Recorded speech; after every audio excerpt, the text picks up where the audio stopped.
With John.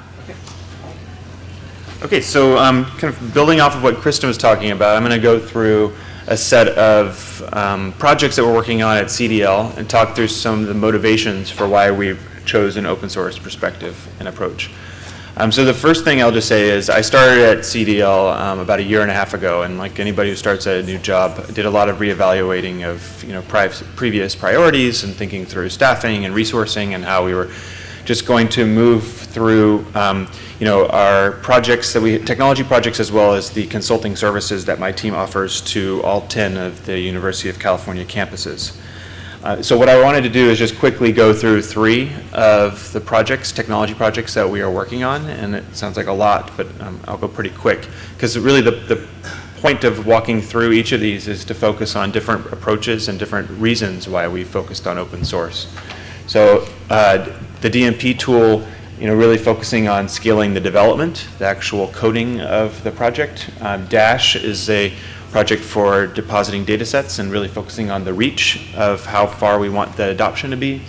And then Make Data Count, which is a project we're working on, and really we wanted to make sure that we got the impact of our work had scales. So the first thing is DMP tool. So I just, with a quick show of hands, how many people here know what a DMP is? Yeah. So some people.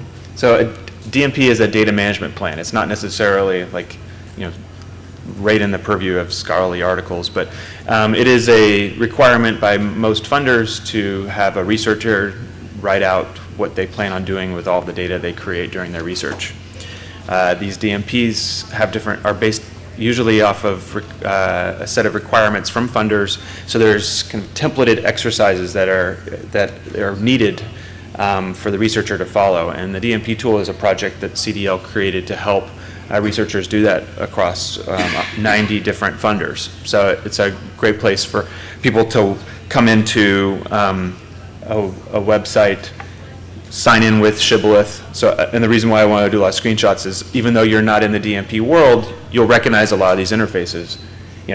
Enter the same information that you enter everywhere else, select creating a new submission, select an existing or copying information from previous submissions. This should remind you of a lot of submission systems that you see in the scholarly publishing world.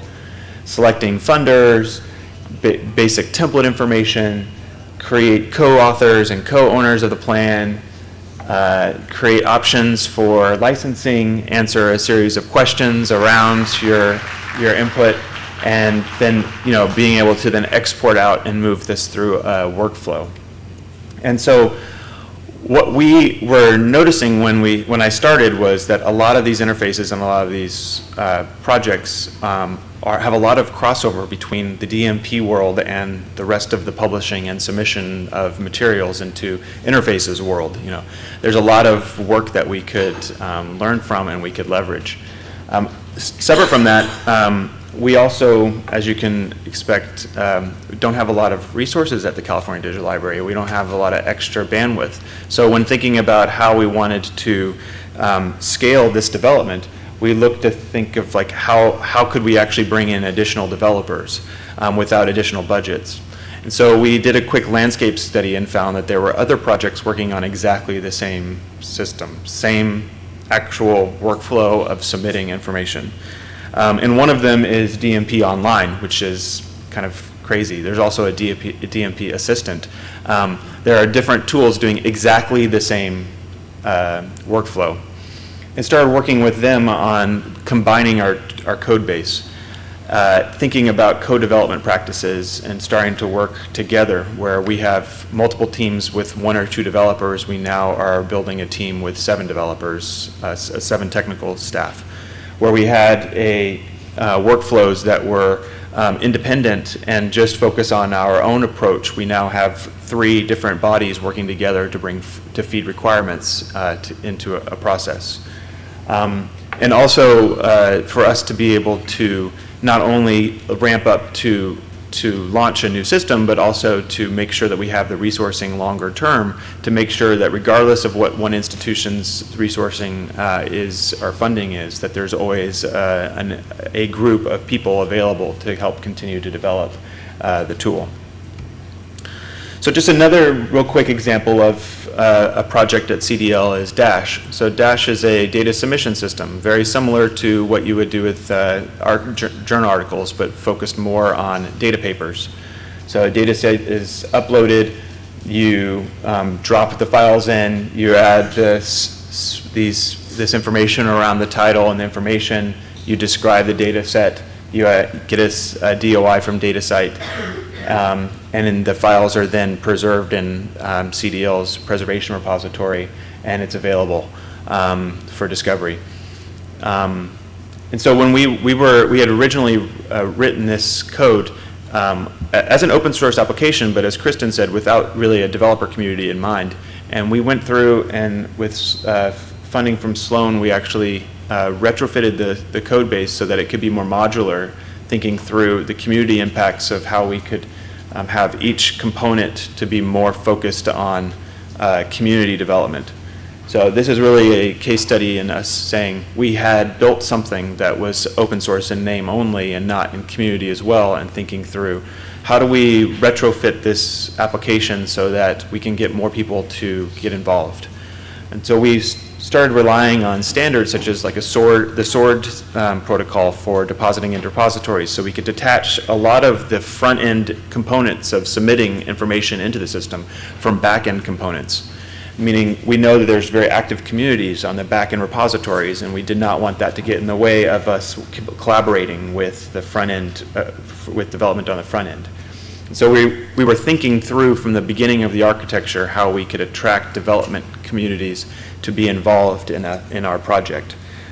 Meaning, and the point being here that you want to think about the applications that you're building and new development as well as existing development, how to retrofit applications, and to think through how you can use standards and development communities as ways to leverage what you're working on. The full application is including the components for discovery and indexing are all open source. We launched in April. And really our hope here is that we can then, by detaching the front end and open sourcing the front end of a submission system, detaching it from a back end repository, that we can really scale the reach of what we're trying to do, which is lower the barrier for data publishing, data papers. And the third real quick example that I have is make data count. So some of you, or all of you should probably be aware of traditional metrics for evaluating scholarly articles like the impact factor. We have been involved in a project looking more at an altmetrics approach, and as I said before, my team is focusing primarily on research data management, and so we're looking at that kind of altmetrics approach, but from the perspective of from data publications. So if you think about journal articles and you think about the currency of research and the impact and citations and usage metrics, and you think about the work that's been done by PLOS and others in the altmetrics world around ALMs, you can think of the same ideas being needed for helping data become seen as a first-class research object. We need a currency for the data as a scholarly object. And there aren't really, that currency does not currently exist. So we went through and did a full analysis with partners from Data One and DataCite and PLOS, and went through and did a full analysis of what would be helpful for getting the types of metrics and data available, metrics data available for data sets to be able to crunch numbers and create this kind of indicator. But of course, when we were thinking about this, we weren't interested in replicating the current infrastructure, which is most of the data that is used to make decisions on research impact metrics is closed. We actually were thinking it'd be better if we could actually make this open so that additional data sources and additional metrics could be derived off of our work. So we just received funding to continue this work, to take it into production, working with Data One and DataCite and continuing to then also partner with Counter on creating a usage metric that could, a recommendation for repositories and other providers to use. And the real hope here is that we can scale out the reach of our work and the impact of it, so, through an open data and open source, open standards approach. So those are just 3 examples. Like I said, this is kind of a lightning round talk from different folks on how organizations have helped, or how open source has helped their organizations. Some contact information, and if there are any questions, or we can move on to the next presenter. Sorry. I was just going to make a point that for me to take away, 2 takeaways from what you just described. One is that once you built community around your code bases, they became much more active. Would you say that's the case? Yes, and also, when I started at CDL, before I joined CDL as a public institution, and it's been very dedicated to open source, but not necessarily fine-tuned when it comes to development communities, outreach, or open source community outreach. And the tools that we had built were not sustainable, were not well resourced, and that the approach could have been to look for vendors to come in to help with submission type systems. But actually, another approach that we could have taken, we did take, was to focus on that community development. So in some cases, like with DMP, we did outreach into other development communities in open source to build that community, and with others like Dash, we actually went down to the technology level and said, actually, one of the issues that we have is that our technology is hard-coded into repositories, which is becoming yet another barrier to entry. And so what I would say is that, like you were bringing up in the intro, that what is important is to not only be focused on the technology side, but also the people side, thinking through how you can incentivize community around your technologies and as your... Yeah, and I was going to say the other theme, though, which you just expressed again, was making your code more modular. Because the other thing about open source is the more reusable the code is, the better, right? Because the more people are going to adopt even pieces and parts of it. And so it sounds like you componentized a little bit, which is what we've also done at Cocoa, which is so that somebody could take just a chunk and use that. And that required kind of re-architecting, which is what you got the Sloan funds to do. Right. Is that right? Yeah, I think a lot of people assume that open source is, it can be full solutions, but it's not always full solutions. I mean, a lot of open source tools that are used are components.